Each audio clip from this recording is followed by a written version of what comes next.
Hello বন্ধুরা, আমরা এখন একটা এলজির ওয়াশিং মেশিন দেখব। চলুন দেখা যাক। আচ্ছা, আমি যে এই এলজির ওয়াশিং মেশিনটা খুলেছি, এটা টপ লোড ওয়াশিং মেশিন। দেখতে পাচ্ছেন এইটা হচ্ছে আমাদের সোলেনয়েড ভাল্ব। এই সোলেনয়েড ভাল্বের এই জ্যাক আছে, এটা আমি চেক করছিলাম। এটা ডাইরেক্ট 220 দিয়েও চেক করা যায়। তো এখান থেকে জল ঢুকবে, ড্রামে জল আসবে। ড্রামে জল আসলে এই প্রেশার সুইচে প্রেশার পাবে। কি করে প্রেশার পাবে? যখন ড্রামে জল আসবে, তখন ড্রামে জল আসলে এই যে দেখতে পাচ্ছেন পাইপটা লাগানো আছে, এই পাইপে একটা প্রেশার আসবে, হাওয়ার প্রেশার আসবে। প্রেশার এসে এই প্রেশারটা গিয়ে এই যে এখানে যে সোলেনয়েড ভাল্বে এই যে পাইপটা লাগানো আছে, প্রেশার সুইচে যে পাইপটা লাগানো আছে, প্রেশার সুইচে প্রেশার খাবে। প্রেশার খাবার ফলে প্রেশার সুইচের অপর নাম হচ্ছে কি ওয়াটার সেন্সার ভাল্ব। তো ও ওয়াটারকে সেন্স করে নেবে যে কতটা জল গেছে, সেই জলটা যথেষ্ট কিনা। তখন ও পিসিবিকে সিগন্যাল দেবে, আর পিসিবি এই ওয়াশটাকে চালু করে দেবে। তো এখানে দেখতে পাচ্ছেন আমাদের ওপরে কি কি আছে। একটা হচ্ছে এই সোলেনয়েড ভাল্ব আছে, তাই তো। আর একটা এখানে কি আছে, প্রেশার সুইচ আছে। এগুলো হচ্ছে জ্যাক, আর এটা হচ্ছে একটা ফিউজ আছে। দেখতে পাচ্ছেন এই কর্ড থেকে যে লাইন গেছে, এখানে যে ফেসটা আছে, সেই ফেসটা এখান থেকে গিয়ে এই যে ফিউজে ঢুকেছে। তাই ফিউজটা যদি কাটা থাকে তাহলে কিন্তু পিসিবিতে কিন্তু লাইন পৌঁছাবে না। তো পিসিবিতে ডিসপ্লেতে যদি কিছু না আসে তাহলে কিন্তু অনেক সময় এই ফিউজটাও খারাপ থাকতে পারে। তো এগুলো আমরা নোট ডাউন করব। আচ্ছা, মোটামুটি এই সাইডগুলো তো আমরা মোটামুটি বুঝলাম। আমি এখন দেখা যাক একটু পিসিবির সাইডটা খুলি। তো এই পিসিবির সাইডে এসছি, এখানে ডিসপ্লেতে দেখতে পাচ্ছেন, ডিসপ্লেতে এই যে ওয়াটার, এটা হচ্ছে ওয়াটার ডিপার্টমেন্ট। এখানে ওয়াটার এবং ডিটারজেন্টের একটা আছে। এরপরে কি আছে, ওয়াশ আছে। ওয়াশটা 3 মিনিট, 9 মিনিট, 16 মিনিট, 23 মিনিট। তারপর কি আছে, টাইমার আছে, একটা টাইমস আছে যেখানে ওই রিন্স হয়। আর তারপরে আছে স্পিন। স্পিন মানে আমরা জানি শুকোনো। তারপরে প্রোগ্রাম, সমস্ত আমরা যাই করব আগে প্রোগ্রামে দিয়ে, আগে পাওয়ার বোতাম দেবো। পাওয়ার বোতাম দিয়ে প্রোগ্রাম দিয়ে সিলেক্ট করব। প্রোগ্রাম দিয়ে এই যেটা আমরা করব, ওয়াশ করব কি রিন্স করব কি স্পিন করব, সেটা সিলেক্ট করে প্রোগ্রাম দিয়ে তারপরে স্টার্ট দেবো। তাহলে আমাদের মেশিন স্টার্ট নিয়ে নেবে। আমরা একটুখানি দেখেও নিতে পারি। আচ্ছা, দেখতে পাচ্ছেন বন্ধুরা যে এইখানে আমি এখন লাইন দিয়ে দিয়েছি। তোমার ডিসপ্লেতে লাইন চলে এসছে। এখানে হচ্ছে ওয়াটার, মানে শুধু জল থাকবে, এবং ডিটারজেন্ট থাকবে। এখানে ওয়াশ আছে, এখানে রিন্স আছে, এখানে স্পিন আছে। তারপরে আমি এটাকে ডিলে করতে চাই আর বাড়ি আমি, এটা হচ্ছে প্রোগ্রাম। মানে আমরা যেটাই সিলেক্ট করব সেটা সিলেক্ট করে প্রোগ্রামে প্রেস করব। প্রোগ্রামটা সিলেক্ট করে তারপরে আমরা স্টার্ট বাটনটা টিপব। আচ্ছা, পাওয়ারটা তো আগে দিয়েই দেবো। তারপরে প্রোগ্রামগুলো সিলেক্ট করে প্রোগ্রাম মেরে তারপরে স্টার্ট বাটনটা মারবো। তো চলুন দেখা যাক। এটা আমি সিলেক্ট করে নিয়েছি, এবারে স্টার্ট মারছি। তো দেখতে পাচ্ছি আমাদের মেশিন স্টার্ট নিয়ে নিয়েছে। দেখতে পাচ্ছেন ওয়াশ হওয়া চালু হয়ে গেছে। একটু জাম আছে কিন্তু চলছে। তো এই হয়ে গেল আমাদের এটা এইভাবে। আচ্ছা, আরেকটা টেকনিক বলবো, যখন আমরা এখানে পাওয়ার দিয়ে দেবো, পাওয়ার চলে আসবে কিন্তু মেশিন স্টার্ট নিচ্ছে না, তখন আরেকটা টেকনিক বলবো। এই যে আমাদের এখানে প্রেশার সুইচ আছে না,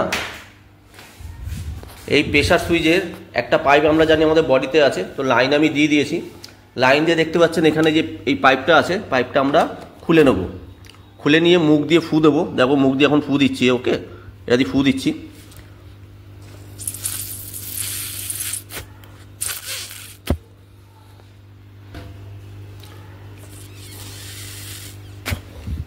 এটা চলছে কিন্তু চলে একটু বন্ধ হয়ে যাচ্ছে। তা যাই হোক, এটা একটা টেকনিক যে আমরা যদি এই যে চলছে দেখতে পাচ্ছেন, একটু জাম আছে। হ্যাঁ, তো এভাবে মুখ দিয়ে আমরা ফু দিলে এই প্রেশার সুইচের প্রেশারও কিন্তু আমাদের মেশিন স্টার্ট নিয়ে নেবে। তো স্টার্ট নেওয়ার জিনিসগুলো পুরোটাই এখানে। এবার আমরা কাজ করি, পিসিবির এই সাইডটা খুলি, দেখি এখানে কি আছে। চলুন দেখা যাক।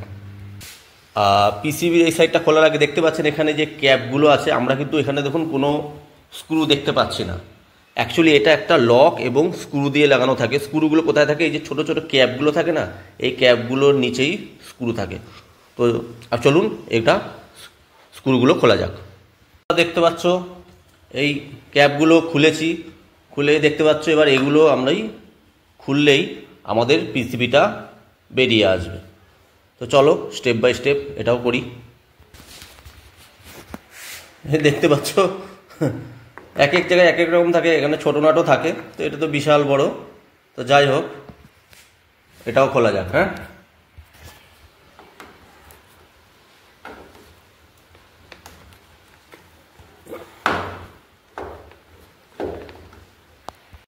তো দুটোই খোলা হয়ে গেছে।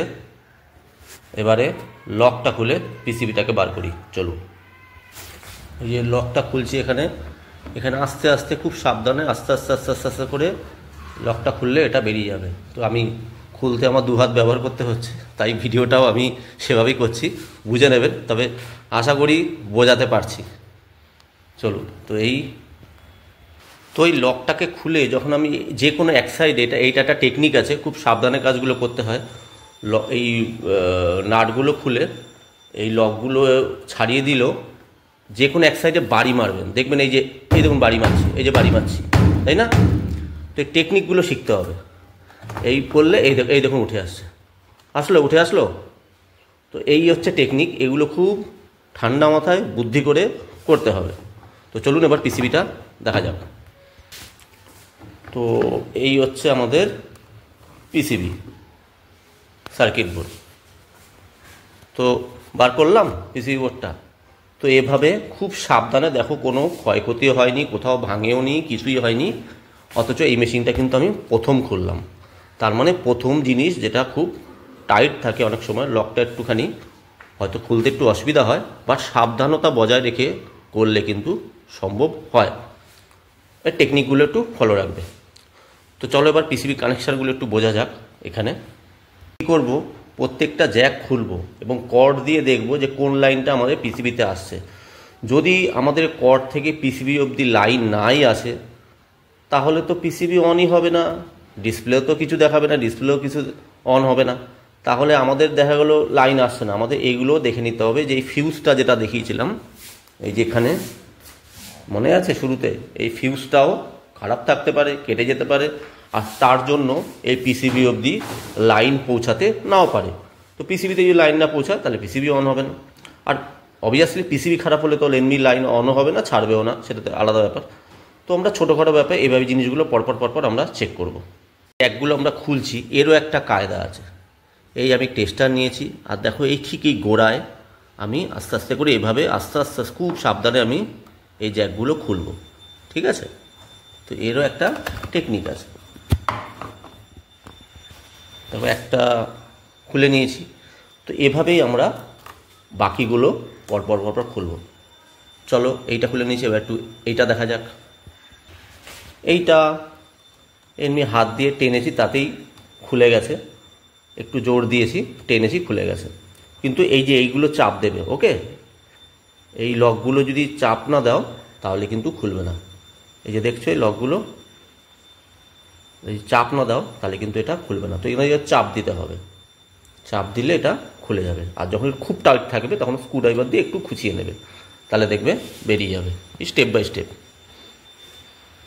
দেখো এর মজাটা হচ্ছে, এই কর্ড থেকে আমাদের এখানে এই দুটো লাইন আগে পিসিবিতে এসছে।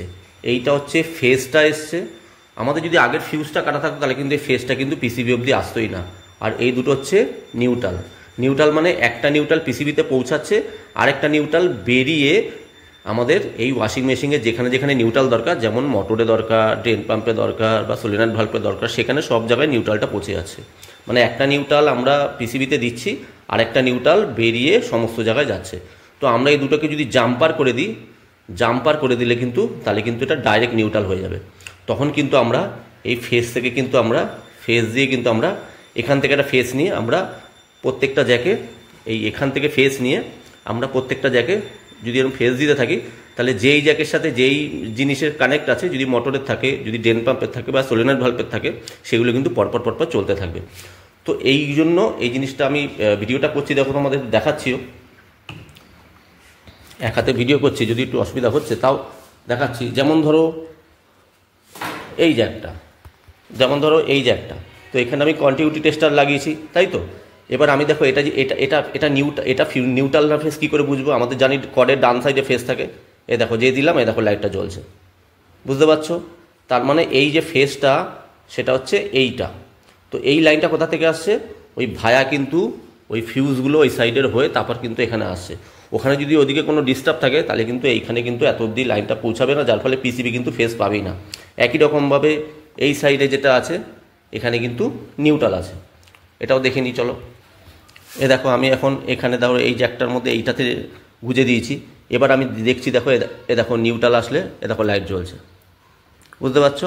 তার মানে বা সাইড আমাদের নিউট্রাল থেকে আমরা জানি, তো দেখো এই যে নিউট্রাল পৌঁছাচ্ছে। এবার এই নিউট্রালটা এই জ্যাক দিয়ে পিসিবিতে যাচ্ছে, আর যে সেকেন্ড জ্যাকটা আছে সেটা দিয়ে নিউট্রালটা বেরিয়ে সমস্ত জায়গায় ডিস্ট্রিবিউট হয়ে যাচ্ছে যেখানে যেখানে নিউট্রাল দরকার।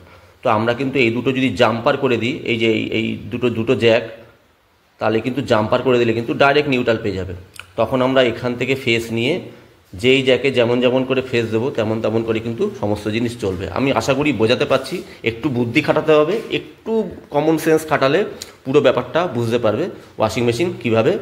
তো এইটা পুরোটাই মেশিনটাই স্টার্ট রিলেটেড, যে মেশিন কীভাবে স্টার্ট দেবো বা স্টার্ট নিচ্ছে না, বন্ধ হয়ে আছে, ডেড হয়ে আছে, তো কীভাবে চালাবো, অন করবো কীভাবে, সেই জিনিসগুলো।